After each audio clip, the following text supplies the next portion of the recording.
ته د عید په ورځ خپله خور نظر انداز کړې؟ پهلې داسې هم کیدای شي. دا قصه تر پایه حتما واورئ. د عید سهار و. په فضا کې خوشحالي خوره وه. په کوچو کې د ماشومانو خنداګانې اورېدل کېدی او د هر کور نه د خوږو خوشبويي راتلې. علي هم نوي کالي اغوستی و او د هندارې مخې ته ولاړ و. خو نن د هغه په مخ هغه ځلا نه وه لکه هر کال به وه.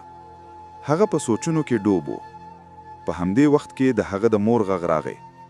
علي زر وکړه، عایشه هم راغلی ده. عایشه د علي کشره خور چې د واده ونستی لومړی ځل د عید لپاره خپل کور ته راغلی وه. کله چې عایشه کور ته ننتله د هغې په سترګو کې خوشحالي ښکاره وه. هغه هر څه هماغسې کتل لکه په ماشومتب کې به یې کتل. هماغه صوفه، هماغه پخلنځی، هماغه انګړ. خو یوه خبره بدله شوې وه. هغه خپله اوس هغه د دې کور میلمنه وه. عایشه پخلنځی ته لاړه او د مور سره یې په کار کې مرسته پیل کړه. مور په مینه ورته وویل، لورۍ ته آرام وکړه، نن ته میلمنه یې.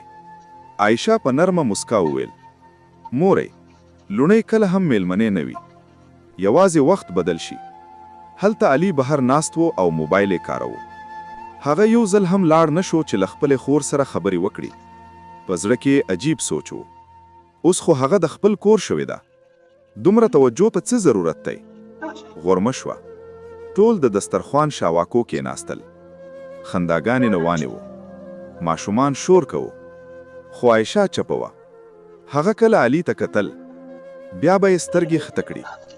مور ورو وویل، علي د خور لپاره دې څه راوړي دي؟ علي بې پروا جواب ورکړو، مورې اوس هغه د خپل کور ده، ما فکر نه دی کړی. دا خبره چې وشوه لکه وخت ودرید. عایشه جر مسکا وکړه خو د هغې په سترګو کې اوښکې ښکاره شوي. د ډوډۍ وروسته هر څوک مصروف شول. چا له میلمنو سره خبرې کولې، چا آرام کوو او عایشه یوازې انګړ ته لاړه او هلته کېناسته. هغه آسمان ته قتل او د هغې په ذهن کې د ماشومتوب یادونه روانه شوې. هماغه د عید ورځ کله چې علي د هغې لپاره چاکلیټ راوړل، هماغه وخت چې هغې له خپلې عیدې نه پیسې ایستلې او علي ته یې ورکولې. او نن هماغه ورور ترې مخ اړولی و. ماښام شو. عایشه د تګ تیاری پیل کړه. مور هغې د غېږه ورکړه، دعاوې یې ورته وکړې او علي یوازې په دروازه کې ولاړ و او قتل یې. کله چې عایشه روانه وه، هغه د علي خوا ته راغله او په آرامه یې وویل، وروره یوه خبره وکړم. علي سر وخوځاوه. عایشه په نرمه مسکا وویل، په عید کې که تحفه رانه کړې هم خو مینه مه هېروه، ځکه خور ته له شیانو نه زیات د ورور مینه پکار وي. دا یې وویل او لاړه. دا خبرې د علي په زړه کې لکه غشي ولګېدې. هغه ډېر وخت د دروازې مخې ته ولاړ و لکه څري له لاسه ورکړې وي. شپه شوه. علي ته خوب نه راتلې. هغه بیا اړخ بدلولو او ناڅاپه یې ذهن ته یو تصویر راغی. کوچنۍ عایشه چې د هغې لپاره به د عیدي پټولو، چې د هغې لپاره به جګړه کوله، چې په هر مشکل کې به ورسره ولاړه وه. د علي له سترګو اوښکې راوښتې. هغه له ځان سره وویل، ما څه وکړل؟ بله ورځ علي سهار وختي راپاڅېدل او بې له څه ویلو له کوره ووت. مور یې وپوښتل، چیرته ځې؟ علي یوازې دومره وویل، یوه تیروتنه سمولو ته. هغه نیغ د عایشه کور ته ولاړ. دروازه یې وټکوله.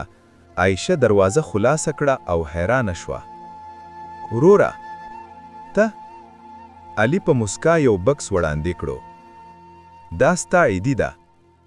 عایشه بکس وناخیستو، یوازې یې هغه ته کتل.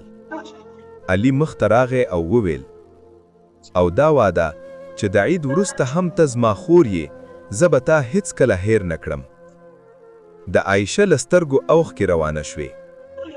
هغې بکس پرېښدو او علي ته غېږه ورکړه. په همدې وخت کې د عایشه میړه هم راغی. هغه په مسکا وویل، وروره نن دې رشته عید پشپر کړو. علي په شرمندګي وویل نه ما یوازې خپله تیروتنه سمه کړه. له هغې ورځې وروسته هر شی بدل شول. علي اوس یوازې په عید نه هره ورځ له خپلې خور سره خبرې کولې. کله به لیدو ته ورتلل، کله به کور ته رابلله. د عایشه په مخ اوس هغه پخواني مسکا بیرته راغلې وه.